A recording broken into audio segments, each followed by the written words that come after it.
सुप्रभात। मैं शिष्पाल में गुरुग्राम डिग्री कॉलेज सेक्टर 5 बेलम श्री विजयनगर BA पार्ट 3 हिंदी साहित्य आधुनिक काव्य में आप सबका स्वागत है। हमने कल की क्लास में हमने पढ़ा था संध्या सुंदरी और जूही की कली, निराला की जो रचना थी। निराला के जीवन परिचय, उनकी कविताओं के बारे में हमने गहन अध्ययन किया। आज फिर हम हाजिर हुए हैं एक नए कवि को लेके। कौन है कवि? अपने कवियत्री है हमारी महादेवी वर्मा। कवियत्री कौन है? महादेवी वर्मा।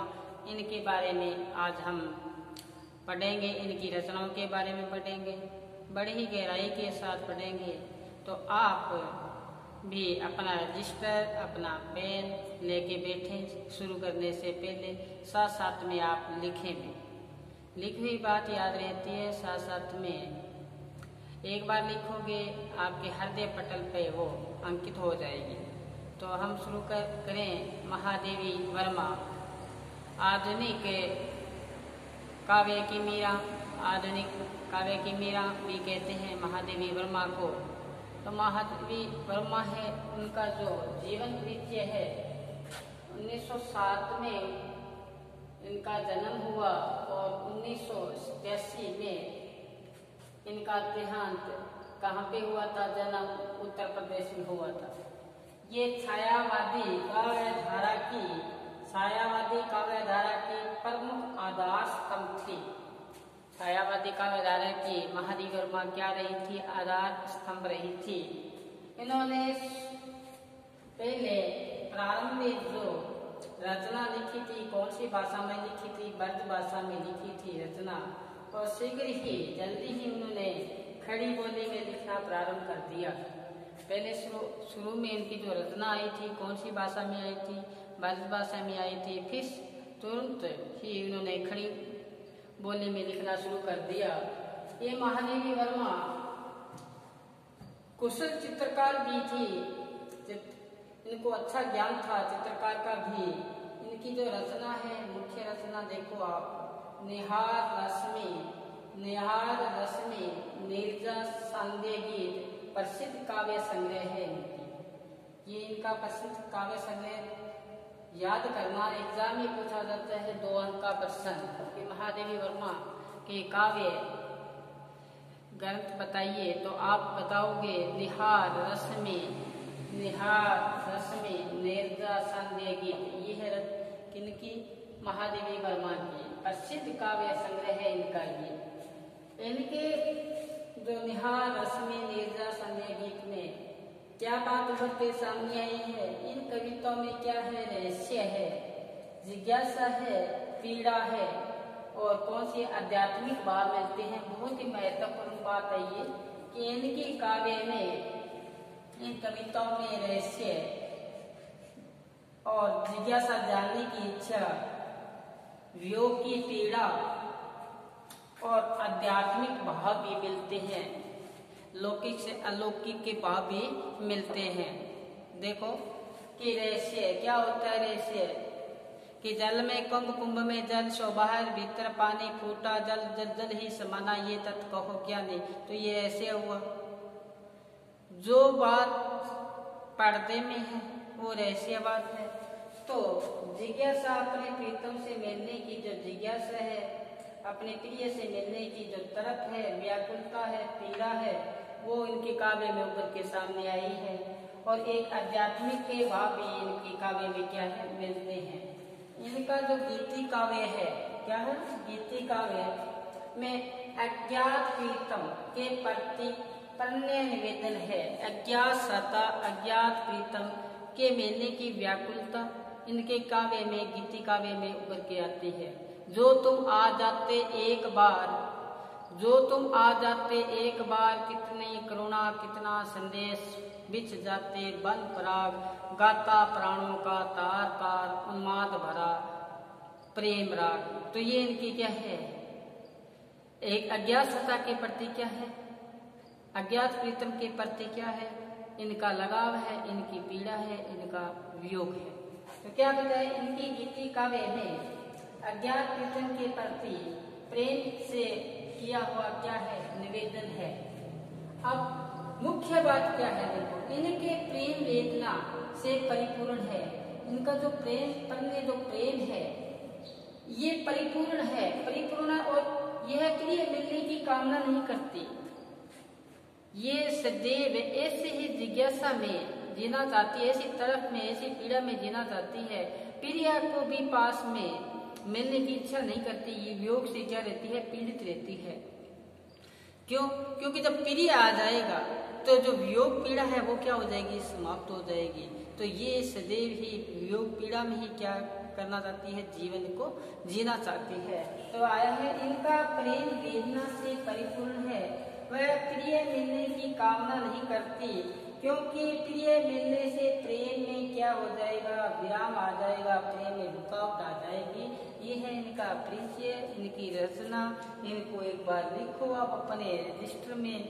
इनका परिचय के बारे में अपने 2 अंक का प्रश्न पूछ सकते हैं, जो इनके परिचय में आएगा तो पूछ लें कि महादेवी वर्मा की रचना कौन कौन सी है। तो निहार, रश्मि, नीरजा और संदेह, ये 4 अच्छी तरह से याद कर लेना। काव्य संग्रह है इनका। और इनके पूछ सके 2 नंबर का ये भी पूछ सकते हैं, इनके काव्य में प्रमुख रूप से क्या झलकता है। तो योग की पीड़ा, आध्यात्मिक रहस्यवाद, जिज्ञासा, आध्यात्मिक के भाव भी मिलते हैं। तो ये इनके काव्य संग्रह में ये भाव मिलते हैं। और इनका काव्य है वो क्या है, गीति काव्य भी है। पहले उन्होंने ब्रज में लिखना शुरू किया, फिर तुरंत ही उन्होंने कौन सी भाषा में लिखना शुरू कर दिया, खड़ी बोली में। इनका जो काव्य संग्रह है ये बताया, 4 बताए आपने। ये चित्रकार भी रही है। और छायावादी का जो आधार स्तंभ है वो किसको माना जाता है, महादेवी वर्मा को। कवयित्री महादेवी वर्मा को आधार स्तंभ माना जाता है। इनके काव्य में प्रेम वेदना से क्या है, ये परिपूर्ण है। मैं नीर भरी दुख के बदली, ये भी रचना आएगी। मैं नीर भरी दुख की बदली, उमड़ी कल थी मिट आज चली, विस्तृत नभ का कोना कोना, न अपना होना, उमड़ी आज थी मिट आज चली।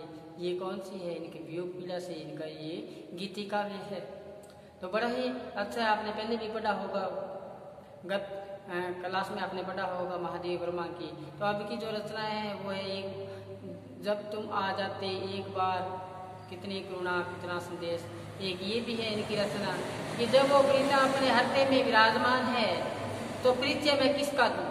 कोई परिचय पूछे अपने प्रीतम का तो कहते मैं प्रीतम का परिचय कैसे दूं, क्योंकि वो तो मेरे हृदय के अंदर, वो कण कण में व्याप्त है, तो मैं कैसे इनका परिचय दूं। ये इनकी जो गीति काव्य है उनमें ये रचनाएं हैं, अपने पढ़ेंगे।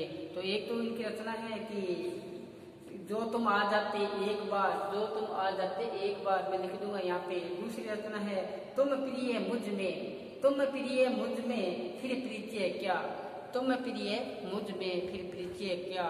और तीसरी रचना है मैं नीर भरी दुख की बदली। इनकी 3 रचनाएं छोटी छोटी सी रचनाएं हैं, उनको अपने अच्छी तरह से सप्रसंग व्याख्या करेंगे। एक बार इनका आप क्या करो, इनका परिचय है वो आप लिख लो, महत्वपूर्ण है ये। इनकी वो रचना कौन सी, निहार, रश्मि, नीरजा, संदेह, ये लिखना अच्छी तरह से। इनके काव्य में क्या है, जो रहस्य है, जिज्ञासा है, पीड़ा है, आध्यात्मिक भाव मिलती है।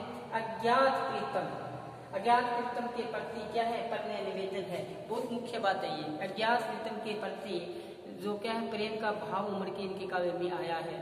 मैंने कहा था ना कि जो तुम आ जाते एक बार, ये अज्ञात प्रीतम है यहाँ पे।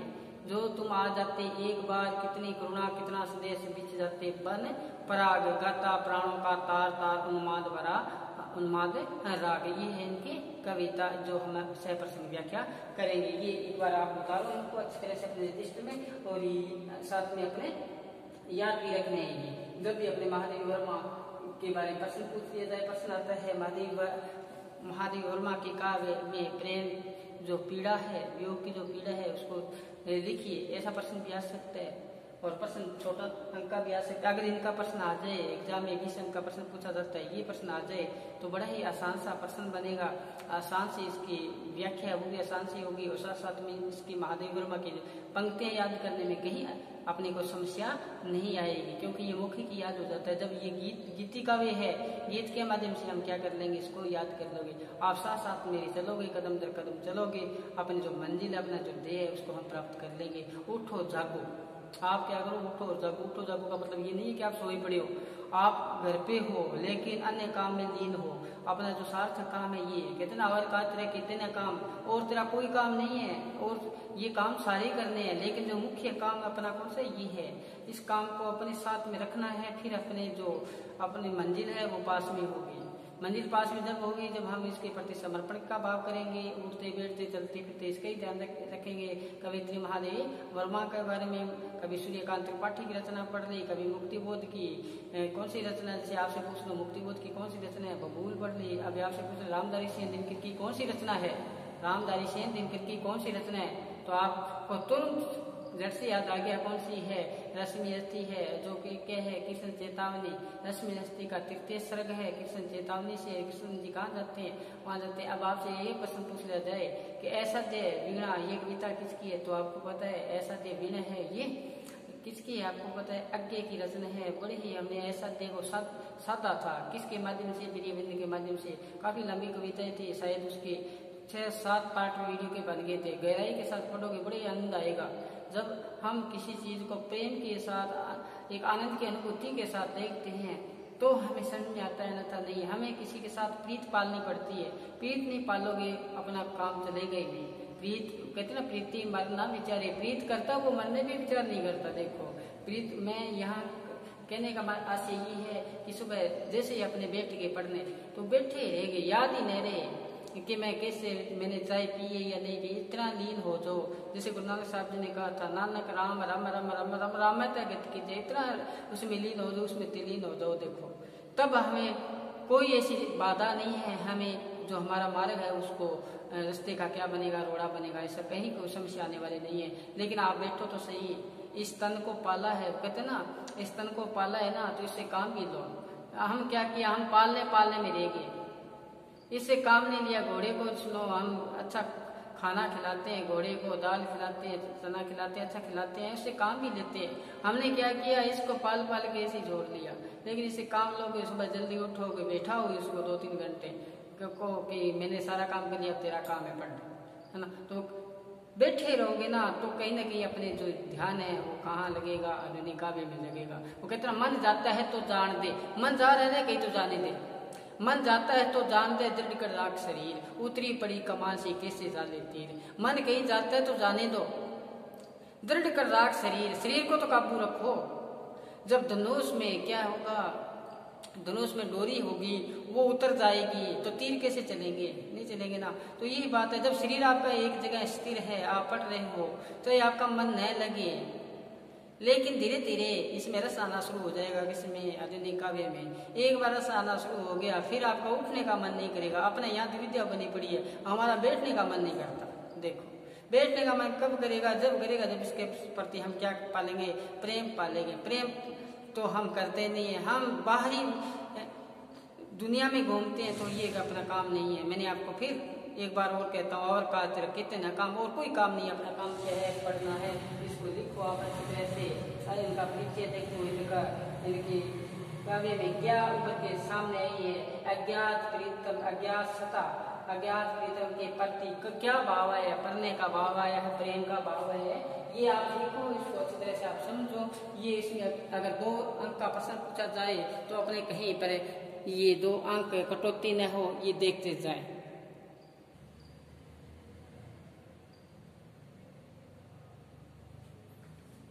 आगे चले हम।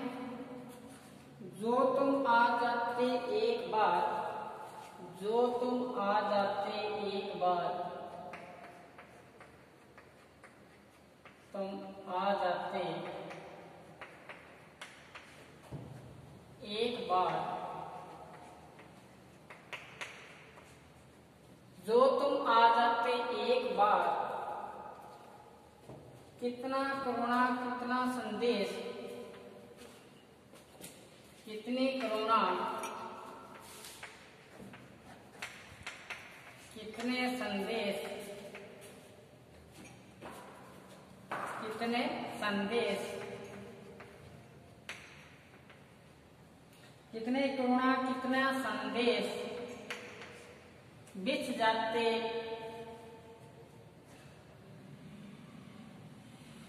पथ में, बिछ जाते बन पराग। जो तुम आ जाते एक बार, कितनी करुणा, कितनी करुणा, कितने संदेश पथ में बिछ जाते बन पराग। गाता प्राणों का तार तार, गाता प्राणों का तार तार। अनुराग भरा, अनुराग भरा, अनुराग भरा उन्माद राग, उन्माद राग। जो तुम आ जाते एक बार, जो तुम आ जाते एक बार, कितनी करुणा, कितना संदेश पथ में बिछ जाते बन पराग। गाता प्राणों का तार तार, अनुराग भरा उन्माद राग। इसमें महादेवी वर्मा का जब परिचय आपको बता रहा था तब मैंने बताया था, इनके काव्य में अज्ञात सत्ता, अज्ञात प्रीतम के प्रति अपने पन्ने भाव उभर के सामने आया है, यही बात इसमें बताई। अपने शुरू कविता बड़ी है थोड़ी सी, आज हम 4 पंक्तियों पर ही व्याख्या करते हैं, फिर हम कल की क्लास में फिर ये समझेंगे। एक बार सुनो, कहते हैं कि जब मेरा प्रिय एक बार आ जाते, तो कहते हैं जो कोरोना भरे मैंने संदेश भेजे थे। यहाँ प्रवासी प्रीतम के बारे में एक जिज्ञासा प्रकट करती हुई महादेवी वर्मा ने बताया है कि मैं, अगर मेरा प्रिय एक बार ही आ जाते, इतना बुलाने के बाद में आ जाते, तो मैंने जो करुणा रूपी संदेश भेजे थे, योग से पीड़ित से जो संदेश भेजे थे, वो क्या हो जाते, उनके रास्ते में बिछ जाते बन पराग।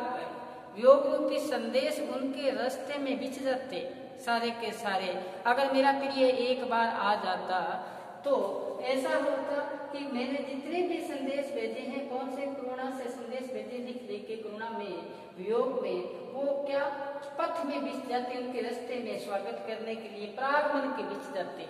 अब आगे देखो क्या बताए कि आता है तो क्या बताए, गाता प्राणों का तार तार। मेरे हृदय के अंदर जो धमनिया है, हृदय के जो तार है, धमनिया है, वो सारी की सारी किसका गुणगान करती है, मेरे प्रिय का गुणगान करती है। यानी मेरा ये शरीर है, ये समर्पित किसको है, प्रिय को समर्पित है। तो ये जो अगर मेरा प्रिय आ जाता तो मेरे हृदय में विराजमान धमनिया सारा का सारा स्वागत किसका करती, उसी प्रिय का करती। गाता प्राणों का तार तार, कौन सा गीत गाता, वो झनकार निकलती, उसमें सुर निकलते, कहते प्रेम भरा और उन्माद राग। वो प्रिय मेरे पास आ जाता तो मैं उन्माद से, खुशी से वो गीत सुनाती, वो उनको क्या करती, उनका मैं स्नेह के साथ, उनको प्रेम के साथ ऐसा ही लोरियां सुनाती, गीत सुनाती। जो तुम आ जाते एक बार, कितना करुणा, कितना संदेश। देखो 4 पंक्तियां हैं, जैसे याद कर लो एक बार, अपने याद हो जाएगा कि जो तुम आ जाते एक बार, कितनी करुणा, कितने संदेश पथ में बिछ जाते बन पराग। गाता प्राणों का तार तार, उन्माद भरा, अनुराग भरा उन्माद राग। जो तुम आ जाते एक बार, देखो कहे एक बार मेरा अगर प्रवासी प्रिय आ जाए, कौन, मेरा प्रवासी प्रिय आ जाए, तो मेरी जो मादकता है, मेरी जो अनुभूति है, मादकता रूपी अनुभूतियों का यहाँ कवित्री ने चित्रण किए हैं। कहते हैं वो सारे ऐसी मादकता, ऐसा स्नेह उमड़ के मेरे आता है जब मेरा प्रिय आ जाता है, क्योंकि मैंने तो प्रिय मेरा आया ही नहीं है, क्योंकि वो अज्ञात है, उसके प्रति प्रेम है। ऐसा ही है कि मेरे हृदय में पता नहीं कैसे वो अज्ञातता मेरी अपनी ओर आकर्षित कर रही है। तो वो मेरे आ जाए एक बार, तो उनकी करुणा पर संदेश जितने भी भेजे थे वो उनके रास्ते में बिछा देती। और क्या कैसे बिछा देती? बन पराग, पराग रूपी उनके पूर्ण रूपी संदेश में बिछा देती। अब मेरे हृदय के जो भी धमनियां है, ये तार है, जैसे वीणा में तार होती है उसमें झनकार निकलती है, वो ही मेरे हृदय की धमनियों में तार है। वो तार प्राणों का तार गाता, कौन सा राग गाता? उन्माद से भरा हुआ अनुराग के गाना गाता, गीत गाता, उनके चरणों में आता। तो क्या बताया? जे तुम आ जाते एक बार, कितनी करुणा कितना संदेश है, बिछ जाते बन पराग, गाता प्राणों का तार तार, अनुराग भरा उन्माद राग।